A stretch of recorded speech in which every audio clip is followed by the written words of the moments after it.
денот на Европа или денот за славење на борбата против фашизмот е секогаш добар повод да се потсетиме и да си дадеме подстрек за тоа каде сме и каде треба да одиме. Македонија беше шампион во контекст на европската интеграција во смисла на тоа дека бевме први. Македонија беше држава која што прва ја потпиша спогодбата за стабилизација и асоциација. Македонија од регионот, зборувам од државите во Западен Балкан, дури пред Хрватска во тоа време. Македонија беше држава која што го доби кандидатскиот статус пред Хрватска во 2009 година. Македонија беше држава која што сериозно напредуваше се додека не ни се случи едно ВМРО во 2006 година, која што тогаш не изблокира 11 години на патот кон Европската Унија. Владата на СДСМ во претходниот мандат, во периодот 2017 година, 2024, успеа да го обезбеди следниот чекор напред, а тоа е отворање на пристапните преговори и продолжување на процесот на пристапување на државата. И сега, повторно, за жал, тој процес е во стагнација. За жал, во ситуација во која имаме владеочко мнозинство, кое што е 2/3 малтене, кое што може да го направи исчекорот и да продолжиме во преговорите, ние сме ставени како држава и како граѓани во една автоблокада. Прашањето е зошто е тоа така? Дали е тоа разумно? Дали се стравовите од продолжување на патот кон Европската Унија реални и одржани, или целата таа приказна, да кажам, се користи, односно се злоупотребува само за политички поени на сегашната власт, без при тоа да се води сметка кои се потребите на граѓаните. Процесот на пристапување и преговорите, согласно тоа како е дефинирано во преговарачката рамка, Македонија може да ги заврши за 3 до 4 години. Ние и во моментов, дури во однос на една Србија, па и во однос на една Црнагора, која што гледаме дека веќе има план да стане дел од Унијата до 2030 година, да ги завршат преговорите до 2028 година, па и во однос на Албанија, која што на истата таа траса, а ние сме паркирани некаде десно на паркингот во моментов, нашето законодавство е далеку по-усогласено со она на Европската Унија. Ако ние сега го направиме чекорот што се бара од преговарачката рамка, а тоа е да се охрабри владата да ги изгласа уставните измени и да ги внесеме бугарите во уставот, ќе зборувам и за тоа малку подоцна колку е тука издржан стравот од некакви следни диктати и така натаму. Значи, ако тоа го направиме, ние апсолутно имаме шанса заедно и со Црнагора и со Албанија да бидеме дел од новото проширување на Европска Унија. Европската Унија има импулси за проширување кои што одат некако циклично низ годините. Не е секогаш политичката волја кај Европската Унија за проширувањето на исто ниво или на исти степен. Во моментов, изминативе 2-3 години, Европската Унија, да речем, се разбуди од еден сон кога стануваше збор за проширувањето, за несреќа или за среќа заради војната во Украина. И свати дека ако не ги прифати сите држави од континентот Европа во рамки на своите граници, па тука и Украина, ризикува да безбедносната криза што сега и се случува на границата, бидејќи имаме војна во Украина, тоа е на граница со Европската Унија, со Полска и така натаму, ризикува да ги импортира тие небезбедности од регионот. И во моментот кога Европска Унија практично се покрена во 2022 и 2023 да на проширувањето му даде значаен, како да речем, статус во рамки на незините политики, ние тогаш, зборувам СДСМ како влада, сериозно нагази и успеавме со сите неправедности, ќе речем, да договориме една преговарачка рамка која што нам ни гарантира ова што го велам, дека за 3 до 4 години, штом продолжиме во преговорите, ние да го заокружиме процесот за да станеме членка.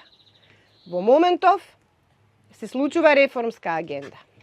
Реформската агенда, согласно планот за раст, обезбедува средства дополнително на средствата што Европската Унија ни ги дава во рамки на инструментот за предпристапна помош. Значи добиваме како регион, а и ние како држава, како дел од тој регион, со планот за раст и со реформската агенда дополнителни пари за да работиме на реформите, за да работиме на инвестиции кои што ќе обезбедат општеството, граѓаните, институциите, бизнес заедницата, училиштата, факултетите, да се реформираат и да се приближат, да ги приближат своите стандарди на работење и на делување до оние на Европската Унија. Зошто? За да не ни се случува одлив на мозоци. Ние како држава повеќе немаме луксус да ги губиме младите луѓе во обем во кој што ги губиме секојдневно, затоа што сите тие очекуваат, сите ние очекуваме ова место да го направиме, оваа држава да го направиме место во кое што ќе сакаме да работиме и да живееме согласно европски стандарди. Тоа не е флоскула. Европските стандарди значат дека ова каде што сме денеска, например, ќе изгледа малку поинаку од тоа како што го дочекавме.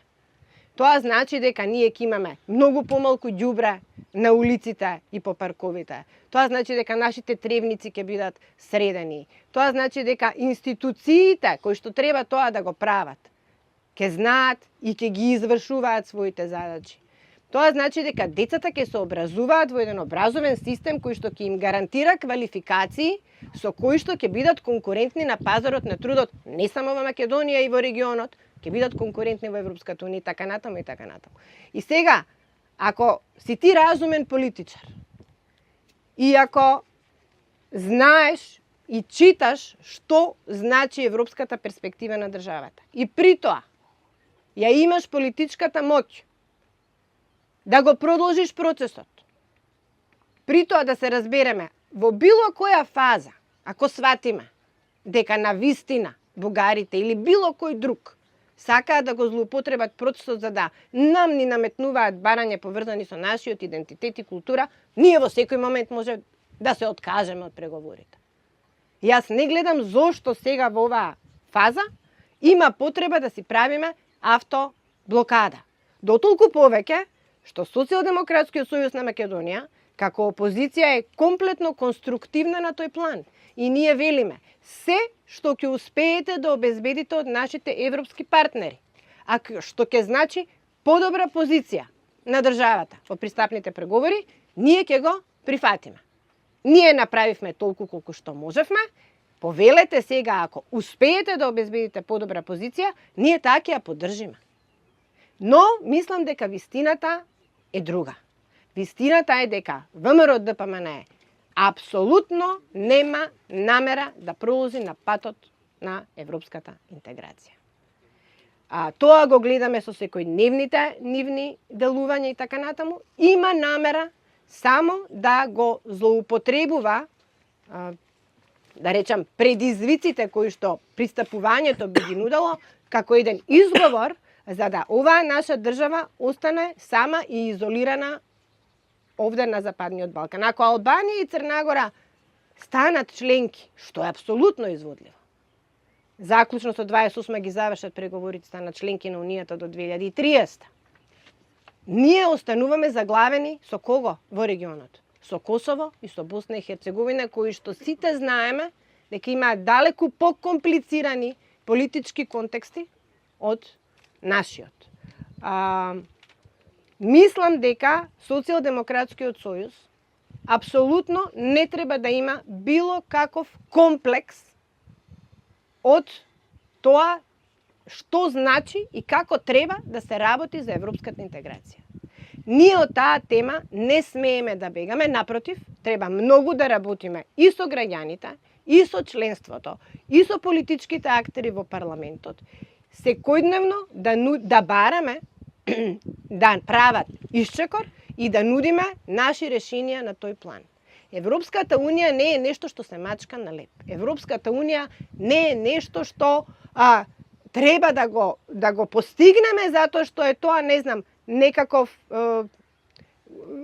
символ, дека некаков статус ќе постигнеме. Не, Европската Унија значи дека дека ние, тоа што велиме Европа да ја донесеме дома, дека ние дома треба да ги направиме работите така за да бидеме дел од Европската унија, а само преку механизмите и инструментите што ги нуди Европската унија, ние може тоа да го направиме. Сами се покажува дека не можеме да го правиме. Зошто да земеме унгарски кредит од 1 милиарда евра, кој што ќе треба да го враќаме со камати, не знаеме под какви услови и колку се вкупните трошоци од тој кредит, а при тоа да не ги користиме парите од европските фондови, ви ги кажав дека се малте не дуплирани за овие 3-4 години со планот за раст.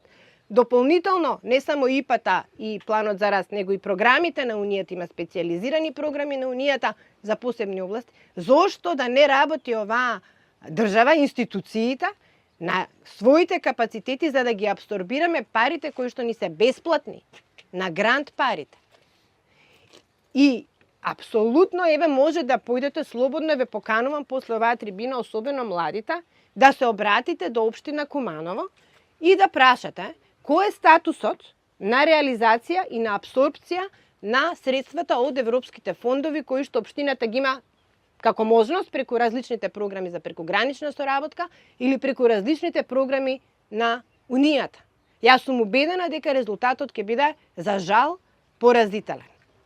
Ние секогаш сме имале предизвик да ги спотнеме нашите капацитети за да може да ги искористиме овие пари, али мислам дека сега, како што изостанува фокусот на европските реформи, уште повеќе изостанува фокусот на абсорбција на парите. И тоа е случај, и ќе зборуваме понатаму сега во ова воведно, толку ќе кажам, за да не ја ширам. Едно треба да знаеме. Показател, трошењето на европските пари се директен индикатор или показател за тоа како се реформираме и како се приближуваме до Европската унија. И тогаш кога не ги трошиме парите, тоа значи дека ние реформите поврзани со Европската унија не ги правиме. А околу билатералните прашања, билатералните договори ќе поразговараме понатаму. Сакам малку да го отвориме тоа прашање. Односно, повеќе можеби вам да ве чујам дали цените, дали мислите дека тоа што е предвидено со така наречениот пакет, преговарачката рамка и францускиот предлог генерално, а поврзано со нашиот следен чекор во процесот на преговори, дали гледате на тоа како нешто што може и зошто да го загрози нашиот идентитет и култура понатаму. А јас сум подготвена претходно да го кажам и мојот став или отпосле. Благодарам.